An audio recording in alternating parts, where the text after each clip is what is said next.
Libro de Ezequiel, capítulo 11.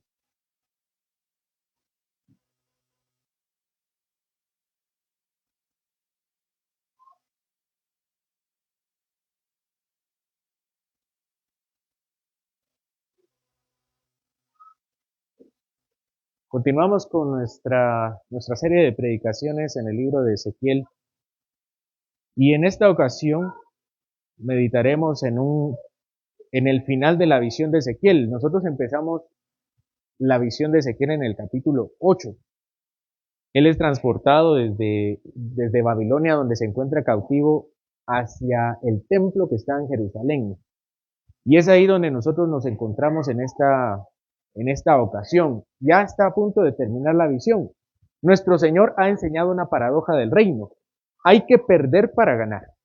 Quien quiera ganar su vida la perderá, pero quien pierda su vida por causa de Jesucristo la ganará. Pero también nos enseña en el capítulo entero que los postreros serán los primeros. Esto quiere decir que aquellos que se creen impecables delante de Dios serán los primeros, pero los primeros condenados. Pero aquellos que lleguen con sus manos vacías delante de Dios serán los primeros rescatados. Porque había un grupo de israelitas, los que habían quedado en Jerusalén, los que no habían sido llevados cautivos, que pensaban que como se habían quedado en Jerusalén, como Babilonia no se los había llevado, entonces ellos eran preservados por el Señor. Mientras que a los grupos que se llevaron, al primer grupo de la deportación, donde iba Daniel, y al segundo, donde iba Ezequiel, ellos habían sido desechados por el Señor. Pero no, aquellos que fueron desechados serían preservados, y los que supuestamente fueron preservados en Jerusalén serían desechados. Los judíos estaban en Jerusalén tras los dos primeros asedios de Babilonia, y creían que estaban siendo resguardados por Dios. Y la lógica, hermanos, la lógica nos dice que cosas buenas pasan a gente buena y cosas malas pasan a personas malas. Y la lógica es, en términos generales, una lógica correcta. El problema consistía en que los judíos en Jerusalén creían que eran los buenos y por eso, estando en Jerusalén, cosas buenas le pasarían a ellos. Los judíos en Jerusalén decían que ellos eran como una carne en una olla. Si ustedes pueden echar un ojo nuevamente al capítulo 11, ellos creían que eran carne en una olla, es decir, una carne preservada. Los judíos que habían sido capturados por los babilonios y llevados en esas dos deportaciones, ellos con toda seguridad eran personas rebeldes, porque si no hubieran sido rebeldes jamás se los hubieran llevado. Pero eso no estaba sucediendo en esa ocasión. El Señor había dicho a través de otro profeta, del profeta Jeremías, que Babilonia estaba allí como un castigo para todos, para todo Israel. Había dicho que a través de Babilonia Él daría su condenación. Sin embargo, Él había profetizado también que quien quería preservar su vida debía rendirse ante Babilonia. Y quien peleara contra Babilonia moriría. Babilonia conquistaría a Israel, pero solo los que se rindieran ante el imperio babilónico serían salvados por Dios, y los que se resistieran serían masacrados. Ellos ganarían perdiendo, ganarían su vida perdiendo su libertad. Solo debían rendirse, eso era todo. Levantar las manos y no pelear. Así el Señor salvaría a su pueblo. Eso suena fácil, ¿verdad? El Señor le dice al profeta Jeremías, dile a ellos que cualquiera que levante las manos y cuando vea al ejército babilónico entrar y se rinda, se salvará. Pero cualquiera que pelee, morirá. Y eso parece demasiado sencillo. Pero a la luz de la verdad, eso es casi imposible. Suena fácil, pero nosotros nunca podemos imaginar la calidad de prueba que sufrió Israel. Mi generación nunca ha pasado una guerra. Mi generación, tengo 30 años más o menos. Y la generación anterior a la mía, sí ha vivido una guerra, pero una guerra civil. Pero considerando los registros de lo que significa ser una guerra civil no se le compara a una guerra.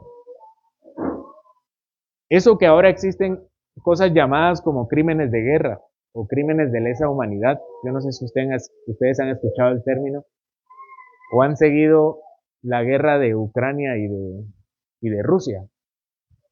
Ya hace 2 años y no se ha terminado la guerra. De hecho, para poneros un poco al tanto, a la fecha, Ucrania ha recibido el permiso para contraatacar con las armas de Occidente. Solo para que estén al tanto.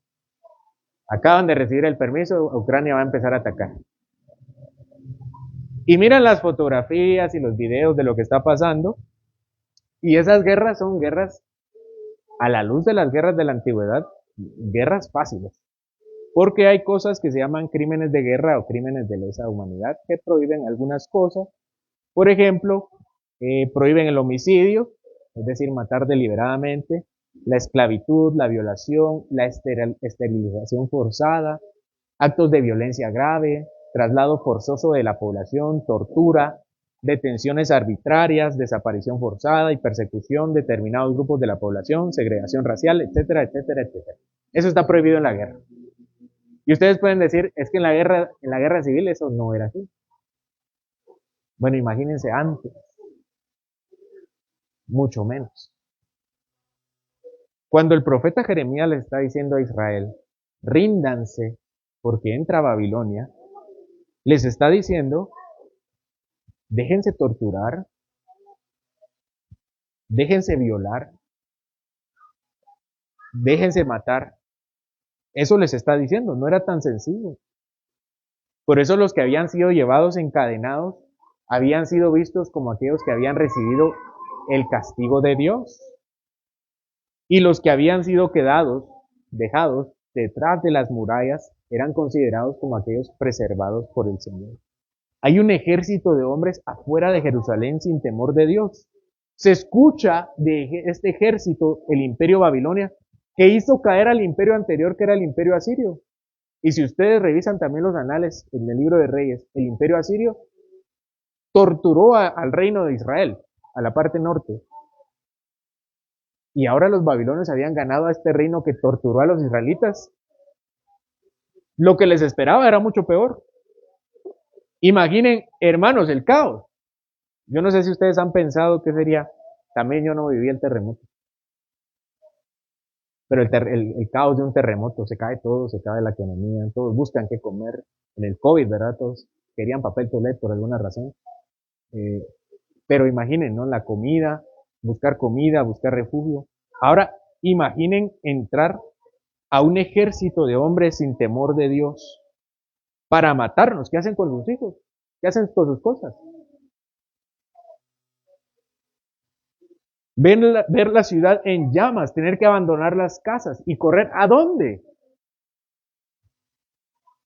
Si la ciudad está rodeada por una muralla, si salgo por allá, ya están ellos, no tengo escapatoria.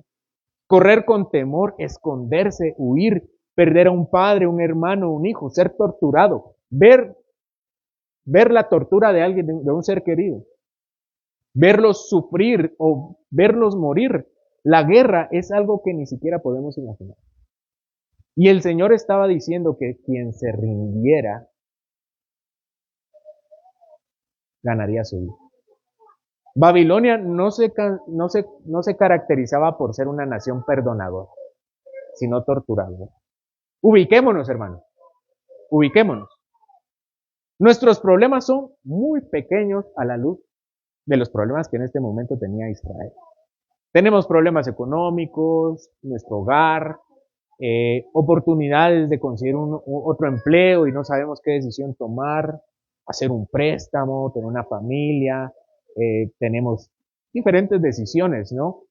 E independientemente de los problemas, siempre tenemos a alguien a quien acudir. Siempre tenemos nuestras pertenencias, un ahorro, un teléfono que podemos vender, tal vez un vehículo, familiares que nos pueden hacer préstamos o hermanos de la fe que nos puedan acompañar.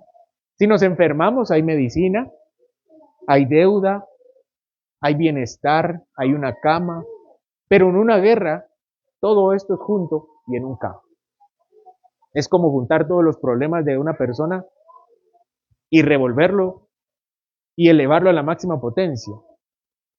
Es todo caos, todo miedo, todo desesperanza. Creemos que nuestro gobierno es el peor juicio que nos puede pasar, pero no tenemos ni idea lo que es el juicio de Dios. Ni idea. Nuestro gobierno, es decir, el gobierno de Guatemala, ciertamente es un juicio de Dios para nuestra nación. Ya vieron ayer la marcha, ¿no? No sé si la vieron, yo no la vi, pero sí supe que ahí estaba. Una marcha de la homosexualidad. Y el gobierno de Guatemala dijo, adelante, marchen. Y no es para menos si nuestro señor presidente tiene una hija que es homosexual, ¿verdad? Bueno, nosotros tenemos este gobierno y es un juicio para nosotros. Como dice Calvino, cuando Dios quiere juzgar a una nación, le da malos gobernantes. Pero una guerra es otro nivel. Una guerra es otro nivel de juicio.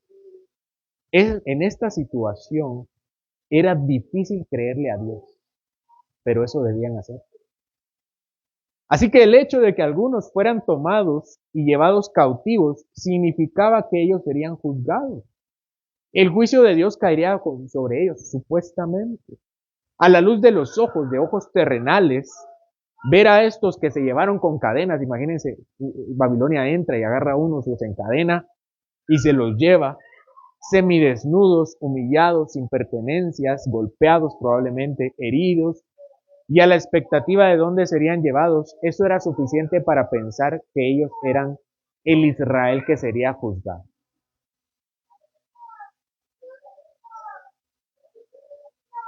Los babilonios, yo sé que esto ustedes lo saben, pero los babilonios no los estaban llevando a un spa, ni a un resort. No los iban a poner en un cuarto de castigo, ni les darían algunas nalgadas o pellizcos. A todas luces, la parte de Israel que se estaban llevando cautivos iba a sufrir lo peor de la guerra. En tanto que los que se quedaban estaban sanos y salvos. No había que tener fe para verlos. Estaban en sus casas, comían, bebían, trabajaban. Tenían prosperidad, estaban detrás de las murallas de Jerusalén. Tenían alianzas, habían hecho alianzas con los egipcios. Y tenían varios dioses, habían puesto varios dioses en el templo por si acaso. Pero si no me funciona el mío, tal vez podemos rogarle a otro. No importaba lo que hubieran dicho los profetas, a la luz de lo que estaba sucediendo, los que estaban siendo juzgados eran los que se llevaron cautivos y los que se quedaron estaban siendo preservados. Eso era a la luz de la vista. Esto daba una falsa esperanza a los que se quedaron y una falsa decepción a los que se llevaron cautivos. Es decir, los que se quedaron tenían una falsa esperanza y los que se llevaron tenían una falsa decepción. Los que se llevaron pensaban, el Señor nos castigó. Y los que se quedaron, el Señor nos preservó. Pero el Señor tenía un mensaje contraintuitivo.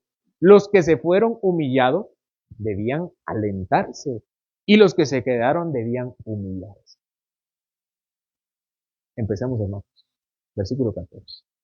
Y vino a mí palabra de Jehová diciendo, hijo de hombre, tus hermanos, los hombres de tu parentesco y toda la casa de Israel, toda ella son aquellos a quienes dijeron los moradores de Jerusalén, alejaos de Jehová, a nosotros es dada la tierra en posesión.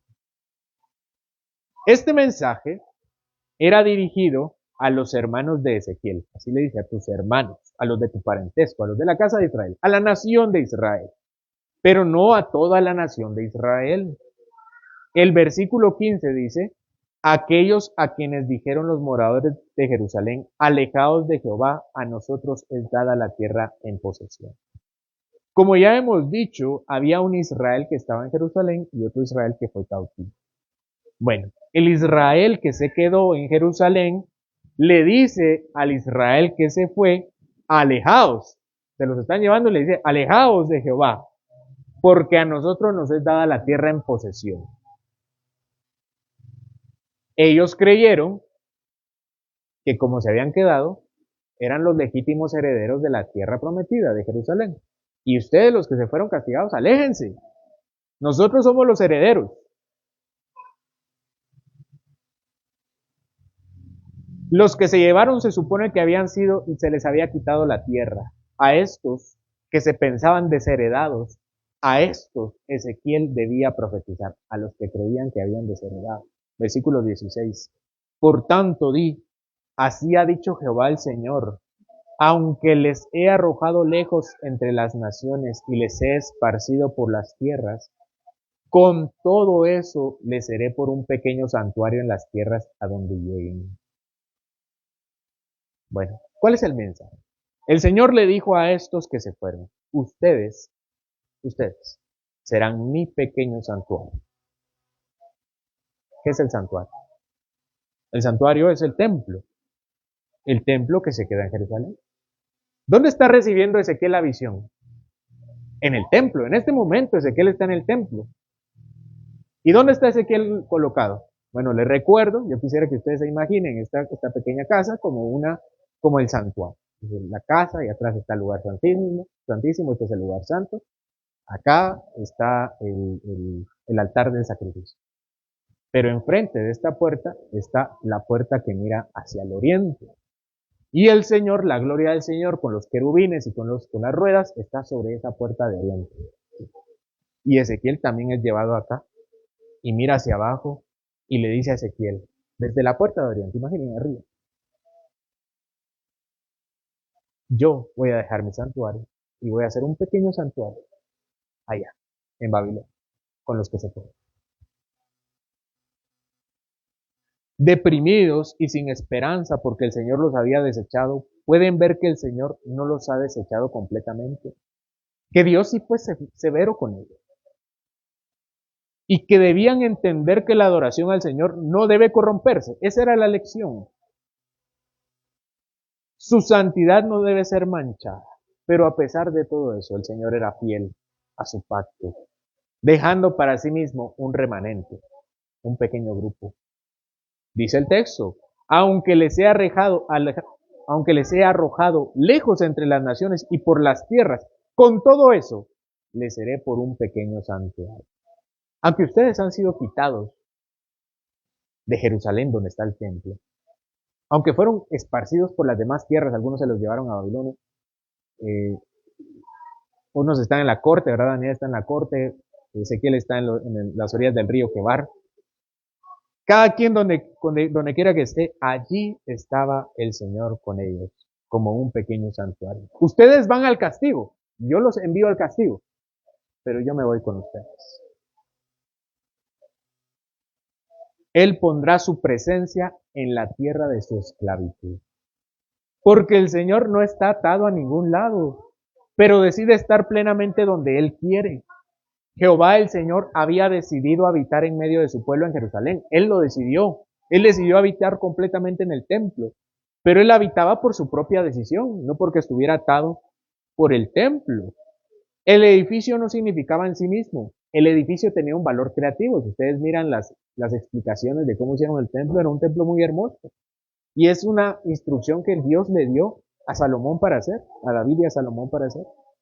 Pero al final de cuentas era solo piedra y metal. Lo que le daba valor al templo no era el oro ni las figuras, era la presencia de Dios que estaba allí. Ahora en la visión en la que Ezequiel está en este momento, la gloria de Dios se retira por la puerta de oriente. Dice que habrá un pequeño santuario entre su pueblo en Babilonia. Dios no los abandonaría, sino que haría una morada entre ellos. No con un templo, una construcción, sino de forma invisible, una forma real que ellos ni siquiera podían imaginar. Y esto debía traerles esperanza. Pero el hecho de que el Señor fuera santuario en la tierra de su exilio, no significaba que ellos se quedarían ahí para siempre. El Señor los iba a acompañar e iba a hacer un pequeño santuario, pero no se iban a quedar ahí para siempre. Solamente significaba que mientras ellos estuvieran en esas tierras, ahí el Señor estaría presente con ellos. Pero la tierra prometida seguía siendo su tierra y debían regresar. Versículos 17 y 18. Di por tanto, así ha dicho Jehová el Señor, yo os recogeré de los pueblos y os congregaré de las tierras en las cuales estáis esparcidos, y os daré la tierra de Israel, y volverán allá y quitarán de ella todas sus idolatrías y todas sus abominaciones. El Señor les dice que tienen que regresar. Israel está 70 años esparcidos en esta región de Babilonia. Pero en el tiempo ordenado, dejarán de estar esparcidos y dice el texto que serán recogidos y congregados, juntos, reunidos en su tierra, volverán, pero volverán de una forma diferente. Dice el Señor a través del profeta que volverán para quitar todas sus idolatrías. ¿Qué está viendo Ezequiel en este momento? Él está en el templo, en una visión, una especie de trance, y está viendo que el templo está regado de idolatrías. Y el Señor les dice, yo los voy a mandar, pero yo los voy a regresar. Y todo esto lo vamos a quitar. ¿Cómo? Versículo 19 al 21. Y les daré un corazón y un espíritu nuevo. Y les daré un corazón. Y un espíritu nuevo pondré dentro de ellos. Y quitaré el corazón de piedra en medio de su carne. Y les daré un corazón de carne, para que anden en mis ordenanzas y guarden mis decretos y los cumplan. Y me sean por pueblo y yo sea a ellos por Dios. Mas a aquellos cuyo corazón anda tras el deseo de sus idolatrías y de sus abominaciones, yo traigo su camino sobre sus propias cabezas, dice Jehová el Señor. La forma en que el Señor quitaría las idolatrías en medio de Jerusalén no sería derribándolas necesariamente, sino derribando su corazón. Su corazón y espíritu decadente le sería quitado y tendrían un corazón verdadero, un corazón y un espíritu real. Su duro corazón sería enternecido. Tendrían uno nuevo, no uno rígido como la piedra, sino uno dócil como la carne. Será como un corazón vivo, un corazón que palpita, no un corazón de muerto que no mueva a nadie. Solo así serían el verdadero pueblo de Dios, y Él sería su verdadero Dios. Solo con un nuevo corazón, su vida indomable sería entregada al Rey, y su espíritu rebelde sería sometido finalmente por la ley. La ley por sí misma, es decir, la letra de la ley, no tenía la capacidad de transformar al hombre, solamente de condenarlo. Estas dos ideas, hermanos, estas dos ideas, el pequeño santuario y el pequeño corazón son parte, el pequeño santuario y el nuevo corazón son parte de la misma promesa. En ese tiempo, lo que significaba es que durante su tiempo en Babilonia, Israel sería acompañado por Dios hasta su regreso. Israel regresaría. Y como lo vimos en nuestro estudio de Ezequiel, de Esdras, de la noche, harían el santuario. Se tardan 18 años en una obra de 3 años, pero lo hacen. Israel regresaría, construiría el santuario. De hecho, el santuario de Zorobabel es más pequeño que el de Salomón. Es un pequeño santuario, pero rápidamente demostrarían que su corazón seguía siendo frío, aun cuando hubieran construido el nuevo templo. Tardaron 18 años en reconstruirlo porque su corazón se apagó. Y tras 80 años, cuando un grupo nuevo de israelitas regresa de Babilonia con Esdras, ellos ya se habían casado con samaritanas y habían empezado nuevamente el ciclo de idolatría. Y Dios usaría a Esdras para quitar a las samaritanas y expulsarlas. Desde ese momento la idolatría queda casi erradicada. Si ustedes leen el Nuevo Testamento, ya casi no se habla de idolatría, no sé si lo han notado, pero ya no hay nada que tirar, no hay nada que derribar. Israel, este trauma de Israel en el exilio, más la labor de Esdras fue suficiente como para quitar las imágenes de sus casas. Al punto de que cuando llega nuestro Señor Jesucristo, Él ya no llega a derribar nada. Pero siguen teniendo un problema de corazón, porque habían dejado de adorar a ídolos, pero ahora se adoraban a sí mismos. Creían que ellos eran perfectos cumplidores de la ley de Dios y la religiosidad había capturado su vida. Ni Moisés ni Esdras fueron capaces de cambiar su espíritu y su corazón. hasta que la presencia de Dios, hecha hombre, pisó esta tierra y habitó entre nosotros. Y vimos su gloria, gloria como la del unigénito del Padre, lleno de gracia y de verdad.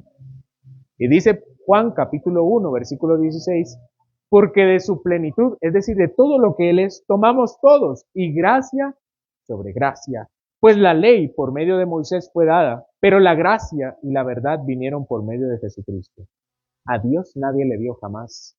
El unigénito Hijo que está en el seno del Padre, Él le ha dado a conocer. El único capaz de cambiar el corazón, hermanos, de este pueblo rebelde y de traer la gloria de Dios perfectamente en medio de su pueblo. Estas dos ideas, de ser un santuario y de tener un nuevo corazón, son parte de la misma promesa, que en su tiempo se cumplirían parcialmente cuando llegaron de Israel y reconstruyeron el templo, pero se cumpliría perfectamente cuando Jesús vino a ser morada entre nosotros. Porque su plena gloria, esa gloria que estaba abandonando el templo, habitaría nuestro corazón como un pequeño santuario, para que nosotros tengamos un completo acceso a la presencia del Dios Todopoderoso. Estas puertas de su nuevo santuario son nuestra vida.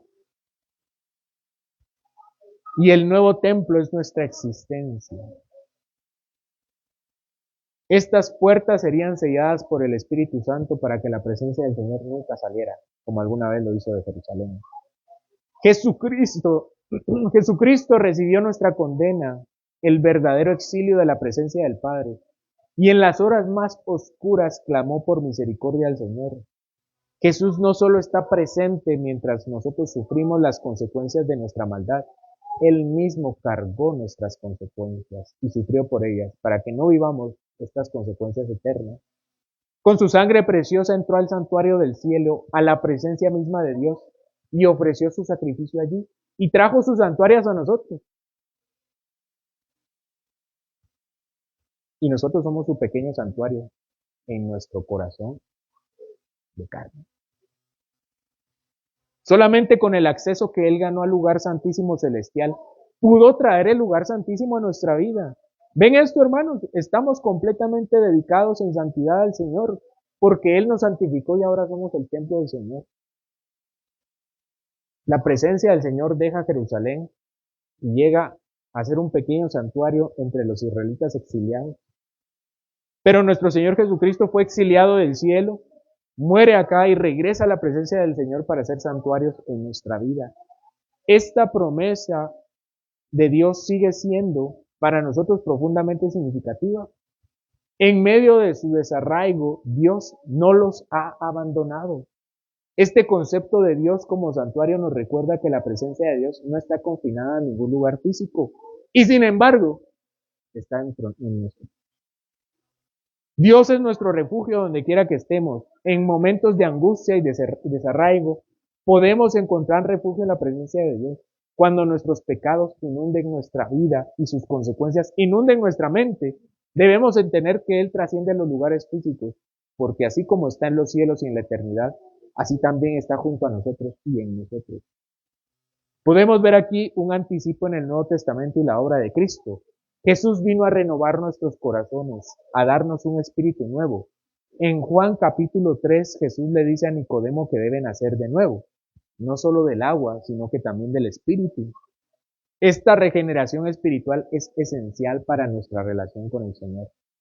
Así como los exiliados necesitaban un nuevo corazón para seguir a Dios fielmente, nosotros también necesitamos un nuevo corazón para seguir al Señor.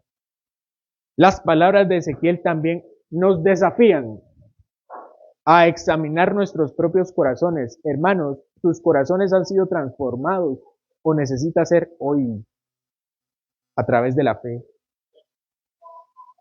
Hermanos, hay áreas en nuestras vidas donde nuestro corazón se ha vuelto duro, insensible a la voz de Dios. Necesitamos pedirle al Señor que renueve nuestro corazón y ponga en nosotros un espíritu, nos recuerde el espíritu que ha puesto ya en nosotros. Esta es una invitación a la introspección y a la oración, pidiendo que el Señor haga su obra en nosotros. Ezequiel también enfatiza esta transformación como un propósito. Dice, para que anden en mis caminos y en mis ordenanzas y los cumplan. La renovación del corazón nos capacita a vivir en obediencia a Dios para ser su pueblo y para reflejar su carácter al mundo. Nuestra transformación interna debe manifestarse en una vida de obediencia y de santidad. En la parte final del pasaje, Dios advierte que aquellos cuyo corazón sigue dedicado a los ídolos y abominación enfrentarán juicio. Esta advertencia nos recuerda la seriedad del pecado y la necesidad de apartarnos de todo lo que nos aleja de Dios. La gracia de Dios nos llama a vivir una vida santa, porque ahora nosotros somos su santuario. La idea de ser un pequeño santuario también nos ayuda a reflexionar sobre nuestra relación con Dios. Hermanos, ¿han permitido que el pecado habite en sus corazones o gobierna Cristo? ¿Le hemos dado espacio a las maldades? La obra del Espíritu debe ser completa en nosotros. Que Él nos dé un corazón de carne, sensible a su voz y a su dirección. En la parte última del pasaje se lee: